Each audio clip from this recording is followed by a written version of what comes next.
এটি এমন দুজন যমজ ভাইয়ের গল্প যারা ছোটবেলায় হারিয়ে যায় এবং বড় হয়ে অনেক বড় মার্শাল আর্টিস্ট হয়। যারা রোমান্টিক, অ্যাডভেঞ্চার এবং কমেডি ভালোবাসো, এই ড্রামাটি তাদের অনেক ভালো লাগবে।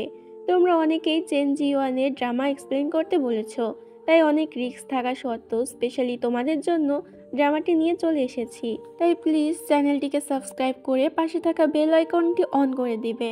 আর নেক্সট কোন ড্রামা দেখতে চাও তা অবশ্যই কমেন্টে জানাবে। তো চলো কথা না বাড়িয়ে ড্রামাটি শুরু করি।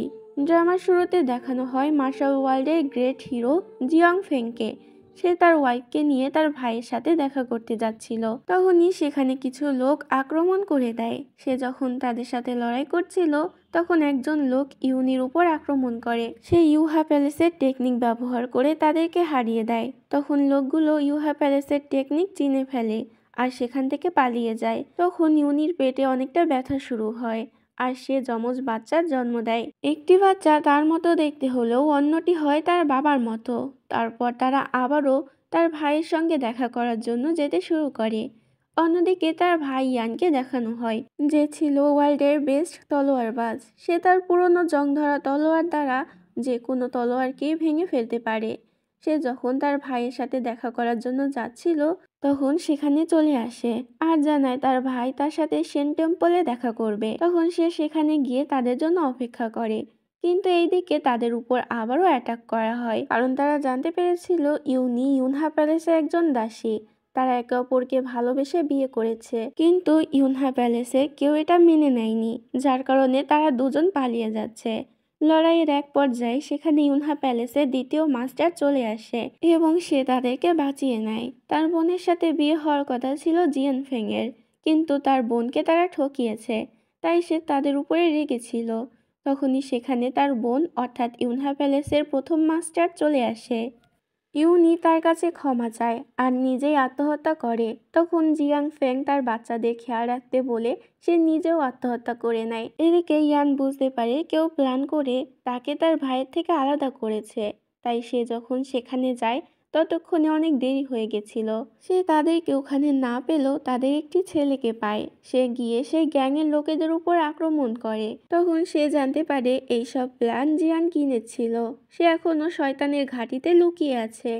ইউয়ান তার ভাইয়ের মৃত্যুর প্রতিশোধ নিতে সেখানে তাকে খুঁজতে যায়। সেখানে থাকে one of the 10 great villains. এখানে একবার যে আসে সে আর কখনো জীবিত ফেরত যেতে পারে না। সে খাবার খেতে একটি দোকানে যায়, তখন ফেটি নামের একজন তাকে খাবার দেয়। এমনকি সে তো খাবারও খেয়ে দেখায় যে খাবারে সে কিছুই মেশায়নি, কিন্তু সে যখন খাবার খায় তখন সে অজ্ঞান হয়ে যায়। এরপর তার যখন জ্ঞান ফেরে তখন সে তার সামনে বাকি ভিলেনদের দেখতে পায়, যেমন টম বয়, যে কোনো রূপ ধারণ করতে পারে, নরখাদক এবং পিশাচ। আসলে তারা আগেই বুঝে গিয়েছিল ইয়ান তাদের মারতে আসবে। ইয়ানের সাথে তাদের লড়াই হয়, শেষ পর্যন্ত সে তাদের কাছে হেরে যায়। তখন সেখানকার ডাক্তার ফেন আসে, জানায় সে বেঁচে আছে, তাই সে তার শরীরে এক্সপেরিমেন্ট করতে চায়। সকলে তার কথায় রাজি হয়ে যায়। এদিকে সব ভিলেনের বাচ্চাটির উপরে মায়া হয়, তাই তারা তাকে তাদের বাচ্চার মতো করে বড় করে তুলতে চায়, যেন সে ভবিষ্যতে সবচেয়ে ডেঞ্জারাস ভিলেন হতে পারে। তারা তার নাম শাওয়াও রাখে। শাওয়াও যখন একটু বড় হয় তখন একজন কালো পোশাক পরা লোক আসে এবং তাকে জানায় তার বাবা মার নাম জিয়াং ফ্যাং। ইউহা প্যালেসের লোকেরা তার বাবা মাকে মেরে ফেলেছে, তাই এখন তাকে তার বাবা মার মৃত্যুর প্রতিশোধ নিতে হবে। শয়তানি শক্তি অর্জন করতে করতে এক সময় সে বড় হয়ে যায় আর অনেক বড় একজন ভিলেন তৈরি হয়, কিন্তু তার মধ্যে এখন তার বাবার আদর্শ ছিল, তাই সে অপেক্ষা করছিল কবে তার চাচা ইয়ানের জ্ঞান ফিরবে আর সে নিজ মুখে তাকে সত্যি জানাবে। যেহেতু শাওয়াও এখন অনেক শক্তিশালী ভিলেন, তাই বাকি ভিলেনরা তাকে বাইরে পাঠাতে চায়, এতে সে বাইরে গিয়ে তাদের শক্তি সকলকে দেখাতে পারবে। তাই সকলের কথা মতো সে বাহিরে যেতে রাজি হয়ে যায়। সে সকলকে বিদায় জানিয়ে সেখান থেকে চলে যায়। অন্যদিকে শাওয়াও এর যমজ ভাই ইউহা প্যালেসে বড় হয়। তার নাম হুয়াউক। সে ছিল অনেক হ্যান্ডসাম এবং তার সাথে অনেক বুদ্ধিমান। সে দেখতে হুবহু তার বাবার মতো ছিল। যেহেতু ইউহা প্যালেসের সবাই ওয়ান অফ দ্য 10 গ্রেট ভিলেনদের শত্রু মনে করে, তাই তারা শাওয়াওকে মারতে হুয়াউককে পাঠাতে চায়। লেডি ইয়ানু তাকে আদেশ করে শাওয়াওকে মারতে। সে তার নিজের অজান্তে নিজের যমজ ভাইকে মারার শপথ করে আর দুজন বডিগার্ডকে নিয়ে বেরিয়ে পড়ে শাওয়াওকে মারার জন্য।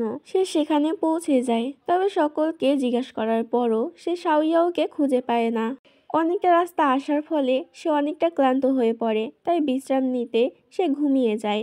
তখন সেখানে একজন লোক আসে আর তার উপরে আক্রমণ করে দেয়, কিন্তু সে হুয়াউকের সাথে পেরে ওঠে না, বরং হুয়াউক তাকে মেরে আহত করে। অন্যদিকে শাওয়াও এখন মুক্ত, তাই সে অনেক খুশি ছিল। তখনই তার সাথে দেখা হয় একটি মেয়ের, যার নাম ছিল তাওয়াও। সে বুঝতে পারে শাওয়াওয়ের যাওয়ার কোনো জায়গা নেই, তাই সে তাকে তার সাথে তাদের গ্রামে যেতে বলে, কারণ পরের দিন তাদের গ্রামে অনেক বড় একটি উৎসব আছে। রাতে সে তাদের বাসায় যায় আর সকলের সাথে অনেক মজা করে, নাচ গান করে। পরের দিন তাদের গ্রামের মেলা বসে। শাওয়াও সেখানে গেলে একটি লোককে দেখতে পায়। সে সাদা পোশাক পরা ছিল আর খুব শান্ত দেখাচ্ছিল তাকে। আসলে সে হলো ড্রামার নায়িকা লিয়ান। সে ছদ্মবেশ ধারণ করেছিল। শাওয়াও নিজে থেকে তার সাথে পরিচিত হতে চায়, কিন্তু লোকটি তার কথায় সাড়া না দিয়ে চলে যায়। এতে শাওয়াওয়ের মন খারাপ হয়ে যায়, তাই সে এখান থেকে চলে যাওয়ার সিদ্ধান্ত নেয়। সে একটি ঘোড়া কিনে নেয় আর সেখান থেকে চলে যায়। সে রাস্তায় চলতে চলতে একটি স্থানে চলে আসে। ভিলেনদের দেওয়া স্বর্ণ মুদ্রাগুলো তার কাছে অনেক ভারী লাগে, তাই সে স্বর্ণ মুদ্রাগুলো আকাশে ছুঁড়ে মারে। তখনই সেখানে সাদা পোশাকধারী লিয়ান চলে আসে। লিয়ান শাওয়াওকে বলে সে যেন তাকে তার শিষ্য বানিয়ে নেয়। সে তার কাছে মার্শাল আর্ট শিখতে চায়। তখন শাওয়াও উল্টো বলে, আমি তোমার কাছে মার্শাল আর্ট শিখতে চাই, তুমি আমাকে শেখাও, আমি তোমার শিষ্য হতে চাই। এখন কে মাস্টার হবে আর কে শিষ্য হবে এটি নিয়ে তাদের মধ্যে ঝগড়া লেগে যায়। তারা দুজনই ছিল মার্শাল আর্টে অনেক বেশি দক্ষ, তাই দুজনের মধ্যে হাড্ডাহাড্ডি লড়াই হতে থাকে। অনেকক্ষণ লড়াইয়ের পরও কেউ কাউকে হারাতে পারছিল না। তখন শাওয়াও বুঝতে পারে লিয়ানকে হারানো সম্ভব নয়, তাই তারা লড়াই থামিয়ে দেয় আর তার পাওয়ার ব্যবহার করে তাকে ফ্রিজ করে দেয়। যেহেতু শাওয়াও দুষ্টুমি করতে পছন্দ করে, তাই সে তার সাথে মজা করছিল। তখনই সেখানে তাওয়াও চলে আসে। সে বলে তাদের তাঁবুতে নাকি কিছু লোকেরা আক্রমণ করেছে, তাই যেন সে তাদেরকে সাহায্য করে। তবে এতে শাওয়াও রাজি হতে চায় না। লিয়ান তাদেরকে সাহায্য করার জন্য রাজি হয় এবং তাওয়াওয়ের সাথে তাদের সকলকে বাঁচাতে চলে যায়। প্রথমে লিয়ান ওই লোকদেরকে বোঝানোর চেষ্টা করে, তবে তারা কিছুতেই বুঝতে চায় না এবং লিয়ানের সাথে লড়াই করতে থাকে। লিয়ান একা তাদের সাথে পেরে উঠছিল না। দূরে দাঁড়িয়ে এগুলো লুকিয়ে লুকিয়ে শাওয়াও দেখছিল। সে বুঝতে পারে এই ঘটনার মধ্যে ওয়ান অফ দ্য 10 গ্রেট ভিলেনদের কোনো না কোনো সম্পর্ক রয়েছে, তাই সে চেয়েও লিয়ানকে সাহায্য করতে পারে না। তবে তখনই সেখানে চলে আসে লিটল ফেয়ারি। সে একাই সকলকে হারিয়ে দেয়। শাওয়াও ভাবে লিটল ফেয়ারি হয়তো লিয়ানের ফ্রেন্ড হবে। লোকগুলো যখন মার খেয়ে সেখান থেকে পালিয়ে যায়, তখন লিটল ফেয়ারি আর লিয়ানের কথা থেকে শাওয়াও বুঝতে পারে যে তারা ফ্রেন্ড নয়। লিটল ফেয়ারি যখনই লিয়ানকে আঘাত করতে যায়, তখনই শাওয়াও তার ঘোড়ার পেছনে আগুন লাগিয়ে দেয়, যার ফলে ঘোড়া তাকে সহ ছুটে পালিয়ে যায়। তখন শাওয়াও লিয়ানকে নিয়ে পালিয়ে যায়। তারা দৌড়াতে দৌড়াতে বনের মাঝখানে চলে আসে। শাওয়াও সেখানে একটি বাড়ি দেখতে পায়। তারা সেই বাড়িতে প্রবেশ করলে লিয়ান সেখানে পড়ে যায় আর সুযোগ বুঝে শাওয়াও তার কোলে মাথা দিয়ে শুয়ে পড়ে। লিয়ান তাকে ফেলে দিলে শাওয়াও বলে, একটু আগে আমি তোমার প্রাণ বাঁচিয়েছি আর তুমি আমার সাথে এমন ব্যবহার করছো। তখন লিয়ান তার কাছে ক্ষমা চায়। শাওয়াও লিটল ফেয়ারি সম্পর্কে জানতে চায়। তখন সে তার পরিচয় জানায়। সে তার কাছে গুপ্তধনের মানচিত্র খুঁজতে এসেছিল। আসলে মানচিত্র লিয়ানের কাছে ছিল, কিন্তু সে শাওয়াওকে মিথ্যা বলে যে তার কাছে কোনো মানচিত্র নেই। শাওয়াও বলে, এমন গুপ্তধন আমার কাছে অনেক আছে, তাই তুমি গিয়ে এখন আমার জন্য পানি নিয়ে আসো। শাওয়াওয়ের কথা মতো লিয়ান সেখান থেকে পানি আনতে চলে যায়। তবে তখনই শাওয়াও সেখানে ঘোড়ার আওয়াজ পায়। এতে মনে করে এখানে হয়তো লিটল ফেয়ারি চলে এসেছে, তাই তাড়াতাড়ি লিয়ানকে নিয়ে লুকিয়ে পড়ে। তবে পরক্ষণেই তারা দুজনেই দেখতে পায় এটা তো শাওয়াওয়ের ঘোড়া ছিল, যেটা কিনা শাওয়াওয়ের কাছে নিজে থেকেই চলে এসেছে। এটা দেখে শাওয়াও অনেকটা খুশি হয়ে যায় এবং খুশি হয়ে নিজের ঘোড়ার নাম রেখে দেয় বাঁধাকপি। এটি দেখে লিয়ান অবাক হয়ে ভাবে, এটা আমি কোন পাগলের পাল্লায় পড়লাম, ঘোড়ার নাম কি কখনো বাঁধাকপি হয়? যাই হোক, এরপর আমাদেরকে রাতের বেলা সিন দেখানো হয়। লিয়ান শাওয়াওকে পানি খেতে দেয়। তখন সে বলে, তুমি এত স্বার্থপর হতে পারো কি করে? আসলে সে বাঁধাকপিকে পানি দেওয়ার কথা বলেছিল। তবে সে যখন পানি দিতে যায়, তখন নিজের হাঁটুতে অনেকটা ব্যথা অনুভব করে। এটা দেখে লিয়ান নিজে গিয়ে বাঁধাকপিকে পানি দেয়। শাওয়াও পানি পান করার আগে কিছু একটা সন্দেহ করেছিল। এটি দেখে লিয়ান শাওয়াওকে জানায় পানিতে কোনো সমস্যা নেই, কারণ ইতোমধ্যে বাঁধাকপি পানি খেয়েছে। সে যখন পানি পান করে তখন সে সেখানেই মাথা ঘুরে পড়ে যায়। লিয়ান জানায় সে অনেক চতুর, যেহেতু তার কাছে একটি গুরুত্বপূর্ণ জিনিস আছে তাই তাকে বাধ্য হয়ে এ কাজ করতে হলো। লিয়ান যখন সেখান থেকে চলে যেতে ধরে তখনই সে নিজেই অজ্ঞান হয়ে পড়ে যায়। আসলে শাওয়াও এটা আগে থেকেই বুঝতে পেরেছিল, যার কারণে আগে থেকেই ও নিজেদের বাটি পরিবর্তন করে নিয়েছিল। এরপর শাওয়াও যায় লিয়ানকে সার্চ করার জন্য, তবে লিয়ান তাকে বাধা দেয়। শাওয়াও ভাবে সে তো একজন ছেলে, তাহলে কেন তাকে বাধা দিচ্ছে। যখন সেগুলো ভাবছিল তখনই সেখানে লিটল ফ্যারি চলে আসে। লিটল ফ্যারিকে দেখে শাওয়াও তো অনেকটা ভয় পায় এবং লিয়ানকে না চেনার ভান করে।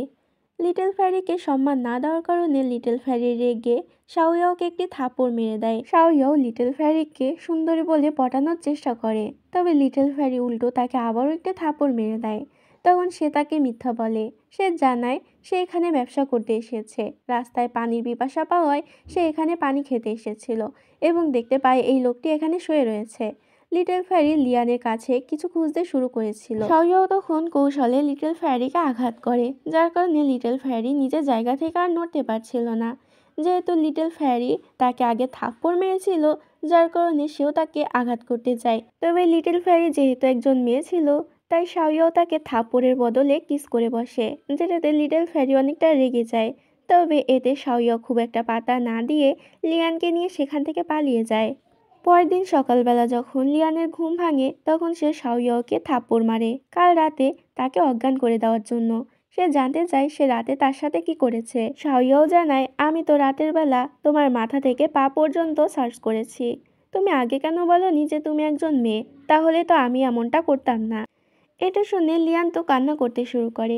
তবে শাওয়াওয়ের সুন্দর সুন্দর কথায় কিছুক্ষণের মধ্যেই লিয়ান সবকিছু ভুলে যায় এবং তার সাথে কুনকুন পর্বতে যেতে চায় তাই নামে একজন লোককে খোঁজার জন্য। শাওয়াও বলে সেখানে তো ওয়ান অফ দ্য 10 ভিলেন থাকে, আর তাই নামের একটি লোক ইতোমধ্যেই মারা গেছে।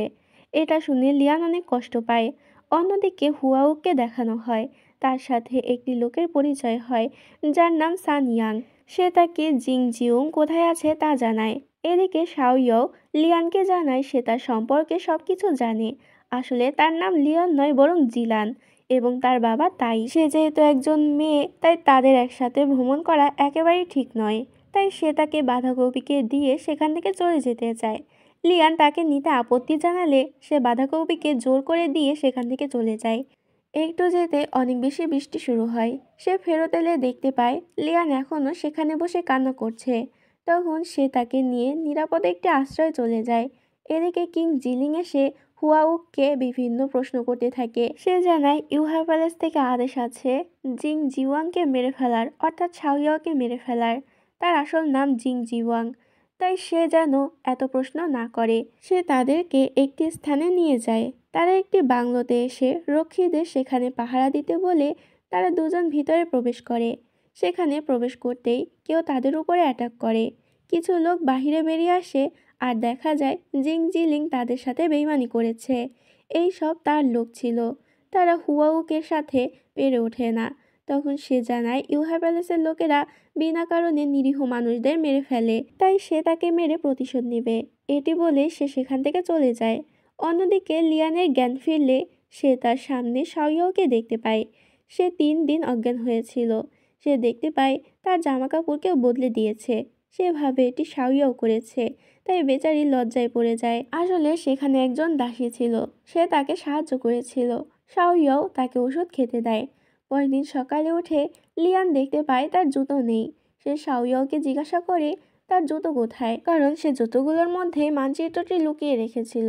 শাওয়াও জানায় জুতোগুলো নষ্ট হয়ে গেছে, তাই সে সেগুলো ফেলে দিয়েছে। সে কথায় কথায় এক টুকরো কাগজের কথাও বলে ফেলে। তখন লিয়ান বুঝে যায় মানচিত্র শাওয়াওয়ের কাছে রয়েছে। এটি শুনে সে জানায় সে একেবারে নিশ্চিন্ত, কারণ শাওয়াওকে সে বিশ্বাস করে। এটি শুনে শাওয়াও তো অবাক হয়ে যায়। পরের দিন শাওয়াও বাঁধাকপির সাথে কথা বলছিল। তখন কিছু লোক সরাইখানাতে আসে আর তারা বলছিল লিটল ফ্যারি তাদেরকে এখানে পাঠিয়েছে একজন লোককে খুঁজতে। এটি শুনে শাওয়াও বাঁধাকপির গায়ে রং ছিটিয়ে দেয় আর সে গিয়ে লিয়ানকে জানায় তাদের এখান থেকে পালাতে হবে। তাই তারা ছদ্মবেশ নিয়ে সেখান থেকে পালানোর চেষ্টা করে। লিটল ফ্যারির কিছু একটা সন্দেহ হয়, তাই সে শাওয়াকে পরীক্ষা করতে তার গায়ে আঘাত করে। কিন্তু সে ছিল অনেক চতুর, তাই সে ঠান্ডা মাথায় সবকিছু হ্যান্ডেল করে নেয়, যার ফলে লিটল ফ্যারি আর তাকে ধরতে পারে না। তারা একটি নদীর ধারে গিয়ে তাদের পোশাক পরিবর্তন করে নেয়। লিয়ান যেহেতু এখন সুস্থ, তাই শাওয়াও তাকে রেখে সেখান থেকে চলে যেতে চায়। এটি শুনে লিয়ানের অনেকটা খারাপ লাগে, তাই সে কষ্টে শাওকে একটি থাপ্পড় মারে। শাও বলে এটি হয়তো আমার পাওয়ার ছিল। সে যখন চলে যেতে ধরে তখনই সেখানে লিটল ফ্যারি চলে আসে আর বলে সে যতই চতুর হোক না কেন, তাকে বোকা বানানো এত সহজ না। সে শাওয়াকে আঘাত করে। সে যখন চাবুক দিয়ে বারবার আঘাত করে তখন সে বলে একজন সত্যিকারের মার্শাল আর্টিস্ট অস্ত্র ছাড়া কাউকে আঘাত করে না। এটি শুনে সে সব অস্ত্র ফেলে দেয় আর বারবার তাকে আঘাত করে। যখনই সে লিয়ানকে আঘাত করে তখনই সে তাকে আবারও স্ট্যাচু বানিয়ে দেয় আর লিয়ানকে নিয়ে সেখান থেকে চলে যায়। তারা ঘন জঙ্গলে গিয়ে যখন খাবার খাচ্ছিল তখন লিয়ান শাওয়াকে বলে তুমি কি জানো এই গুপ্তধন কার? এগুলো হচ্ছে মার্শাল ওয়ার্ল্ডের সবচেয়ে বড় তলোয়ারবাজ তিয়ানের, অর্থাৎ শাওয়ার চাচার। নামটি শুনে শাওয়াও চিনতে পারলেও সে না চেনার ভান করে। তখন শাওয়াও বলে এটি হয়তো আমার দুর্ভাগ্য, আমি তাকে দেখিনি। কিন্তু সে কি চায়? সে তিয়ানকে খুঁজে বের করুক। সে জানায় তুমি তাকে খুঁজে পাবে না, কারণ 18 বছর আগে তিনি হারিয়ে গেছে, হয়তো এতদিনে মারাও গেছে। তার এই মানচিত্র শুধু গুপ্তধন নয়, মার্শাল প্লে ম্যানুয়ালও রয়েছে। শাওয়াও জানায় মানচিত্র এখনও আমার হাতে। এটি বলে তারা দুজন খুনসুটিতে মেতে ওঠে। অন্যদিকে হুয়াও গিয়ে পৌঁছায় তিয়ানহং টাউনে। সেখানকার মাস্টার তাকে সম্মান জানায় আর তাদের এখানে বিশ্রাম নিতে বলে। কিন্তু সে যেহেতু এখানে একটি বিশেষ কাজে এসেছে, তাই এখানে বিশ্রাম নিতে অস্বীকার করে আর সেখান থেকে চলে যায়। এতে মাস্টারের মন খারাপ হয়, তাই তার মেয়ে ফ্যাং বাইউ তাদের মিষ্টি মিষ্টি কথা বলে এবং এখানে থাকতে রাজি করায়। তারা যখন তিয়ানহং কেলানে আসে তখন মাস্টার অনেকটা খুশি হয়ে যায় আর তাদের বংশের ঐতিহ্যবাহী একটি তলোয়ার তাকে দিতে চায়, কিন্তু সে নিতে অস্বীকার করে, কারণ এটি তাদের বংশের লোকেদের প্রাপ্য। কিন্তু মাস্টার তার কথা শোনে না। সে তলোয়ারটি দিতে গেলে দেখতে পায় সেখানে তলোয়ার ছিল না। সে তো চিৎকার করতে থাকে তার 2 তলোয়ার কে নিয়েছে। তখনই হুয়াউকের মনে পড়ে রাস্তায় যখন কিং জিলিং তার সাথে লড়াই করছিল তখন সে সেখানে 2 তলোয়ার দেখতে পায়। সে যখন এটি সকলকে জানায় সকলে অনেকটা অবাক হয়ে যায়। মাস্টার তো অনেক রেগে যায় আর 2 তলোয়ার ফেরত আনতে চলে যায়। তারা গিয়ে কিং জিলিংয়ের উপরে আক্রমণ করে। সে ছিল অনেক বেশি দক্ষ, তাই তাদের মধ্যে সমানে সমানে লড়াই হয়। লড়াইয়ের এক পর্যায়ে চলে আসে ফ্যাং বাইউ। সে বলে সে নিজের হাতে তলোয়ার চোরকে হত্যা করতে চায়। সে যখন লড়াই করতে যায় কিং জিলিং তার গলায় ছুরি ধরে এবং সেখান থেকে পালিয়ে যায়, কিন্তু তাতেও তার রক্ষা হয় না। সে গিয়ে পড়ে হুয়াউকের সামনে। সে তাকে তাদের তলোয়ার ফেরত দিতে বলে, কিন্তু সে তার কথা শোনে না, উল্টো তার সাথে লড়াই শুরু করে। লড়াইয়ের এক পর্যায়ে কিং জিলিং তাকে মারতেই যাবে, যেখানে ফ্যাং বাইউ চলে আসে আর তাকে বাঁচিয়ে নেয়। সে জানতে চায় সে এমনটি কেন করলো। তখন ফ্যাং বাইউ জানায় তারা একে অপরকে ভালোবাসে, তাই ভালোবাসার টোকেন হিসেবে সে এই তলোয়ার তাকে দিয়েছে, তাই সে যেন তাকে ছেড়ে দেয়। এখানে সিন কাট হয়। নেক্সট সিনে দেখানো হয় ফ্যাং বাইউ তাদের সম্পর্ক সব খুলে বলে। তারা 3 দিন পর পালিয়ে যাবে আর বিশ্ব ভ্রমণ করবে। যখন সেখানে তার বাবা আসে তখন হুয়াউক এখানে 3 দিন থাকতে চায়। এটা শুনে মাস্টার ভাবে সে হয়তো তার মেয়েকে পছন্দ করে, তাই এখানে থাকতে চাইছে। তাই সে তার মেয়েকে তাদের বিয়ের ব্যাপারে বলে, কিন্তু সে তাকে বিয়ে করতে অস্বীকার করে। তবুও সে জোর করে চা নিয়ে পাঠায় তার ঘরে। সে গিয়ে হুয়াউকে বলে তার বাবা তাকে জোর করে এখানে পাঠিয়েছে। এখানেই সিন কাট হয়। পরের দিন সকালে মাস্টার হুয়াউকে তাদের বিয়ের প্রস্তাব দেয়। সে বলে বিয়ে? আপনি হঠাৎ কেন বিয়ের কথা ভাবলেন? মাস্টার বলে সে বুঝতে পেরেছে তারা একে অপরকে পছন্দ করে, এমনকি কাল রাতে তারা একই ঘরে রাত কাটিয়েছে। হুয়াউক বলে এটা আপনার ভুল ধারণা, আপনি নিজে আমার ঘর দেখতে পারেন। মাস্টার যখন ভিতরে প্রবেশ করে সেখানে সে তার মেয়েকে দেখতে পায় না। তখন হুয়াউক বলে তার মেয়ে তার জন্য একটি চিঠি রেখে গেছে, সেটি পড়লে সে সব বুঝতে পারবে সে কোথায় আছে। সে যখন জানতে পারে তার মেয়ে কিং জিলিংয়ের সাথে পালিয়েছে তখন অনেক বেশি রেগে যায় আর তার পরিবারকে ধ্বংস করে দিতে প্রহরীদেরকে আদেশ দেয়। তখন হুয়াউক তাকে বাধা দেয় আর বুঝিয়ে বলে তারা একে অপরকে ভালোবাসে, শুধুমাত্র তাদের পারিবারিক ঝামেলার কারণে এটি প্রকাশ করতে পারেনি। অনেক বোঝানোর পর মাস্টার এটি মেনে নেয়। তখন একজন সার্ভেন্ট আসে এবং হুয়াউকের কানে কানে কিছু বলে।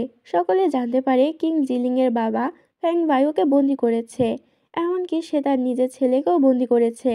তখন মাস্টার তার মেয়েকে বাঁচাতে যেতে চায়। হুয়াউক তাকে বাধা দেয় আর নিজেই এটি সমাধান করতে চলে যায়। অন্যদিকে ফ্যাং বায়ুকে বেতের আঘাত করা হচ্ছিল। তখন কিং জিলিং তাকে বাঁচানোর চেষ্টা করে, কিন্তু তার বাবা কিছুতেই তার কথা শুনছিল না। সে তাকে ত্যায্য করে দেয় এবং প্রহরীদের আদেশ দেয় তাকে মেরে ফেলতে, কিন্তু কেউ তাকে মারে না, যেটা দেখে সে নিজেই যায় তাদেরকে মারতে। কিং জিলিং বাধা দেয় এবং ফ্যাং বায়ুকে মুক্ত করে নেয়। সে তার নিজের গলায় তলোয়ার ধরে পালানোর চেষ্টা করে, কিন্তু কিছুতেই পালাতে পারে না। তার বাবা যখন ফ্যাং বায়ুর দিকে তলোয়ার ছুঁড়ে মারে, তখন সেখানে হুয়াউক চলে আসে আর তার তলোয়ার দিয়ে তলোয়ারটি ভেঙে ফেলে। হুয়াউক নিজের পরিচয় জানালে কিং জিলিং এর বাবা তার উপর অনেক বেশি রেগে যায়। সে তাকে আক্রমণ করতে আদেশ দেয়। তারা তার সাথে পেরে ওঠে না, বরং সে একাই তাদের সকলকে পরাজিত করে দেয়। সে জানায় তারা একে অপরকে ভালোবাসে, তাই সে যেন তাদেরকে ছেড়ে দেয়, কিন্তু তার বাবা কিছুতেই এটি মেনে নিতে চায় না। সে তাদের পূর্বপুরুষদের দেওয়া কথা কিছুতেই ভাঙবে না। তখন হুয়াউক তাদের পূর্বপুরুষদের দেওয়া সাইনবোর্ডটি ভেঙে ফেলার হুমকি দেয়। তখন তিনি বাধ্য হয়ে এ বিয়েতে রাজি হয়ে যায় এবং 3 দিনের মধ্যে তাদের বাড়িতে বিয়ের প্রস্তাব নিয়ে যেতে চায়। পরের দিন তিয়ান হং ক্লানে অনেক সুন্দর করে সাজানো হয়, কারণ আজ ফ্যাং বায়ুয়ের বিয়ে।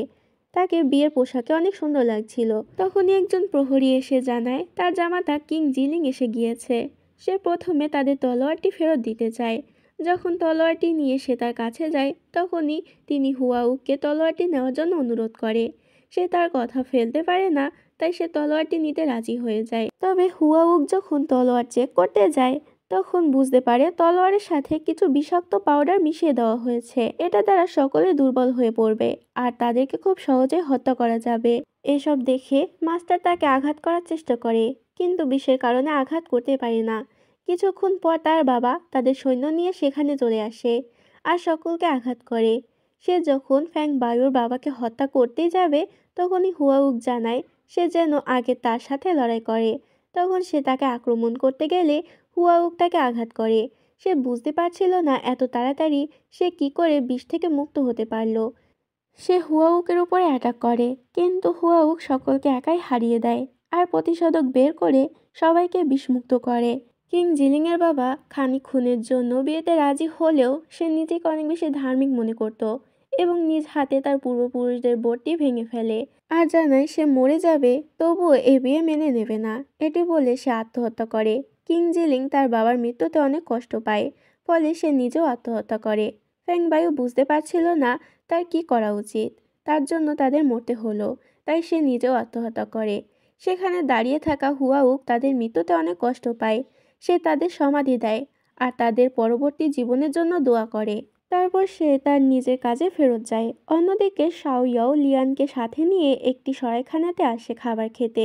সেখানে থাকা লোকটি তার সাথে অনেক ভালো ব্যবহার করে আর খাবার আনতে যায়। তবে খাবার নিয়ে ফিরে আসে অন্য একটি বৃদ্ধ লোক। তারা যখন খাবার খেতে যায়, তখন লিয়ানের হাতে ছ্যাঁকা লাগে। শাও ইয়াও কিছু বুঝতে পারে আর খাবার চেক করে বুঝতে পারে তাদেরকে কেউ মারতে চায়। সে পাশের ঘরে গিয়ে দেখে লোকটিকে কেউ মেরে ফেলেছে। বাইরে গিয়ে দেখতে পায় একটি সাপ বাঁধাকপির পা বেয়ে উঠছে। সে গিয়ে সাপটাকে মেরে ফেলে আর লিয়ানের উপর অনেকটা রেগে যায়, কারণ সে বুঝতে পারছে গুপ্তধনের ওই মানচিত্রের জন্যই কেউ তাদেরকে ফলো করছে। সে ঘরে গিয়ে একটি সোনার কয়েন রাখে। সেখানে লিখে রাখে যে এই কাজটি করছে সে যেন তাদের সঠিকভাবে সমাধি দেয়, না হলে সে তাকে ছাড়বে না। তারা যখন সেখান থেকে চলে যাচ্ছিল, তখন রাস্তার ডালে আরেকটি সাপ দেখতে পায়। শাওয়াও সাপটিকে ফেলে দিতে গেলে ওর হাতে বিষ ঢুকে পড়ে। তখন সে নিজের হাত কেটে বিষ বের করে। লিয়ান বুঝতে পারে সাপটি তো আগেই মারা গিয়েছিল, তবে কেউ ইচ্ছা করে সাপটিকে মেরে তার গায়ে বিষাক্ত সূচ গেঁথে এখানে রেখে গিয়েছে। শাওয়াও বলে, হাত না কাটলে এতক্ষণে হয়তো আমি মারা যেতাম। এমনও হতে পারে আমি 1 ঘন্টার মধ্যেই মারা যাব। এটি শুনে লিয়ান তো ভয় পেয়ে যায় আর শাওয়াওকে জড়িয়ে ধরে কান্না করতে শুরু করে। শাওয়াও বলে, আমাকে ছেড়ে দাও, এভাবে কান্না করতে থাকলে বিষের আগে তোমার চোখের পানিতেই ডুবে মারা যাব। তখন লিয়ান তাকে ছেড়ে দেয়। শাওয়াও চিৎকার করে আর জিজ্ঞাসা করে, তুমি কে? মানচিত্র আমার হাতে, তোমার যদি সাহস থাকে তাহলে আমার থেকে নিয়ে যাও। তখন দেখা যায় কেউ একজন একদম গিরগিটির মতো গাছের সাথে মিশে রয়েছে। সে বলে, এটি এখন আমার হবে। এটি বলে সে নিচে নেমে আসে এবং বলে, মানচিত্র আমাকে দিয়ে দাও, তাহলে তোমাকে মারবো না, ছেড়ে দেব। লিয়ানও চায় সে যেন এটি দিয়ে দেয়, কারণ এটি বারবার তাদের বিপদের কারণ হচ্ছে। তখন শাওয়াও বলে, আপনি সেই নিরীহ দম্পতিকে ছাড়েননি, আপনি কি করে ভাবলেন মানচিত্র আমি আপনাকে দিয়ে দেব? এটি বলে সে মানচিত্রটি গিলে নেয়। লোকটি তার মুখ থেকে অনেক বের করার চেষ্টা করে, কিন্তু পায় না। তখন সে তাকে মেরে ফেলতে যায়। শাওয়াও বলে, আমি তো মানচিত্রটি মুখস্থ করে রেখেছি, তাই আমি যদি মারা যাই এটি আর কেউ পাবে না, আর বেঁচে থাকলে এই নকশা আমি আবারও তৈরি করে দিতে পারবো। আসলে সে তার কাছ থেকে বিষের প্রতিষেধক চায়। লোকটি তখন তার পেট চিরে মানচিত্র বের করতে চায়। লিয়ান বাধা দিতে গেলে সে লিয়ানকে আঘাত করে। এটা দেখে শাওয়াওয়ের তো অনেক বেশি রাগ হয় আর বলে, আজ সকালে তোমার একটি সাপ খেয়ে ফেলেছি আমি, সাহস থাকলে আমাকে মেরে দেখাও। সে যখন তাকে আঘাত করতে যায় তখন এক অদ্ভুত শক্তি এসে তাকে বাঁচিয়ে নেয়। তখন সেখানে আসে মিস জিউ নামে একজন মেয়ে। সেই লোকটিকে বলে, তুমি কি জানো না এই রাস্তা কোথায় গিয়েছে?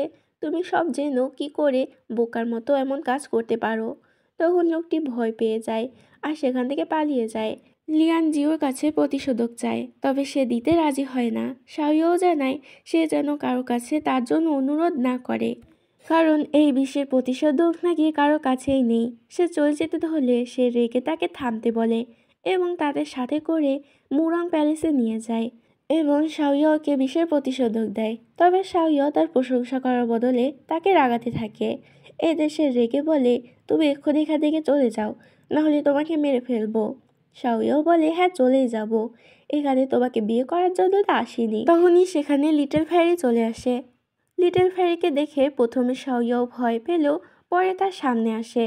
লিটল ফ্যারি শাওয়াওকে এখানে দেখে অনেকটা রেগে যায় এবং তাকে আঘাত করে বসে। লিয়ান তার সামনে আসলে সে লিয়ানকেও আঘাত করে। শাওয়াও এবার রেগে বলে সে দুবার তাকে ছেড়ে দিয়েছে, কিন্তু আর নয়। লিটল ফ্যারি আবারও তাকে মারতে গেলে মিস জিও তাকে বাধা দেয়, কারণ এটা মুরং প্যালেস, এখানে সে তাদের অতিথি। তবুও সে তাদের মারতে চায়। সকলে তাকে বাধা দিলে সে বাধ্য হয়ে চলে যায়। শাওয়াও লিয়ানকে ঘরে নিয়ে আসে আর মিস জিও তার জন্য ওষুধ নিয়ে আসে, কিন্তু শাওয়াও এটি তাকে খাওয়াতে দেয় না, বরং সে নিজের হাতে তাকে খাইয়ে দেয় আর সে ভেবেছিল লিটল ফ্যারি অনেক ভালো, কারণ সে সেদিন কয়েকজন দুষ্ট লোককে মারতে দেখেছিল। সে ভাবেনি যে লিটল ফ্যারি এতটা খারাপ হবে। মিস জিও বলে সে একমাত্র মেয়ে যে তার সাথে লড়াই করার যোগ্য। শাওয়াও বলে, তার মানে তুমি নিজেকে মার্শাল ওয়ার্ল্ডের নায়িকা মনে করো, কিন্তু তোমাকে তো গাধা মনে হয়। এসব বলতেই মিস জিও তো রেগে যায় এবং দুজনের মধ্যে ঝগড়া লেগে যায়। সে যখন চলে যেতে ধরে তখন শাওয়াও বলে সে যেন তার জন্য খাবার এবং ওয়াইন পাঠায়। মিস জিও রেগে বলে, এসব নিয়ে আসা তো দূরে থাক, সে কাল সকালে তাদের এখান থেকে তাড়িয়ে দেবে। এটি বলে সে সেখান থেকে চলে যায়। রাতে ঘুমাতে যাওয়ার আগে লিটল ফ্যারির কথা মনে পড়লে শাওয়াও ভয় পায়, কারণ কাল যদি সত্যি মিস জিও তাদেরকে বাড়ি থেকে বের করে দেয় তাহলে কি হবে। সে ঘুমাতে যাওয়ার জন্য জামা খুলতে শুরু করে। লিয়ান লজ্জায় পড়ে যায়। এই সুযোগে শাওয়াও সেখান থেকে পালিয়ে যায়। একটু দূরে গিয়ে সে ভাবে সে এখন এখান থেকে বের হলেই মৃত্যু, তাই এখানে কোথাও লুকিয়ে থাকবে। সে লুকাতে যায় ঠিকই, কিন্তু গিয়ে পৌঁছায় মিস জিওর রুমে। সে বুঝতে পারে এটি জিওর রুম। তখন সেখানে মিস জিও চলে আসে। সে তাকে জানায় কাল সকালে সে তাদেরকে বাহিরে বের করে দেবে, তাই সে যেন এই খবরটি লিটল ফ্যারিকে গিয়ে দেয়। সে চায় লিটল ফ্যারি যেন তাদেরকে মেরে ফেলুক। আসলে কাল থেকে শাওয়াও তাকে অনেক অপমান করেছে, তাই সে বদলা নিতে তাকে মারতে চায়।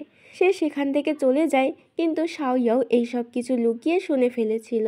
সে সেখান থেকে বের হয়ে অন্য একটি রুমে যায় যেখানে অনেকগুলো জড়িবুটি রাখা ছিল। সে একটি খেতেই তার কাছে অনেক ভালো লাগে, যার ফলে সে সবগুলো জড়িবুটি খেয়ে ফেলে। তখন তার গরম লাগতে শুরু করে। সে একটি বরফের গুহায় প্রবেশ করে যেখানে মিস জিও ইয়োগা প্র্যাকটিস করছিল। তাকে দেখে শাওয়াও ভয় পেয়ে যায় আর অন্ধ হবার অভিনয় করে।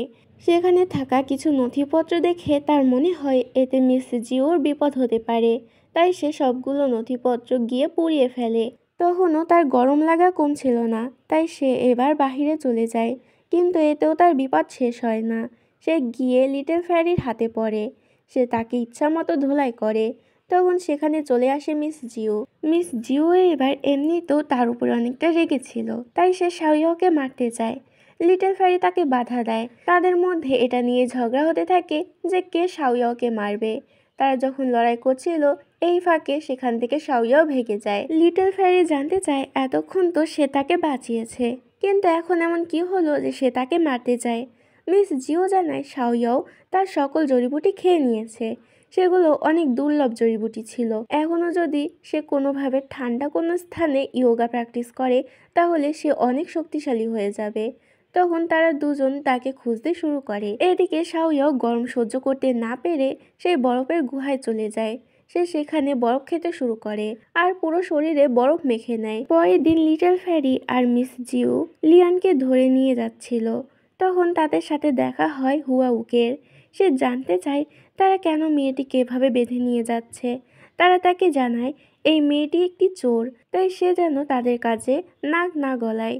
শাওয়াও যখন বাহিরে বের হবে তখন দেখতে পায় তারা লিয়ানকে ধরে নিয়ে এসেছে। লিটল ফ্যারি লিয়ানের কাছ থেকে মানচিত্র চায়, তবে লিয়ান জানায় সেটা সে শাওয়াওকে দিয়ে দিয়েছে। মিস জিও সেখানে থাকা পাত্রগুলো দেখে বুঝতে পারে রাতে অতিরিক্ত গরম লাগার কারণে শাওয়াও তার বরফের ঘরে ঢুকেছে। তাই সে সীসা এনে দরজা বন্ধ করে দেয়। এতে সে অতিরিক্ত ঠান্ডায় মারা যাবে। শাওয়াও এটা বুঝতে পেরে মিস জিওকে ডাকতে থাকে, কিন্তু মিস জিও সাড়া দেয় না। আসলে কেউ তার ডাক শুনতেই পায় না।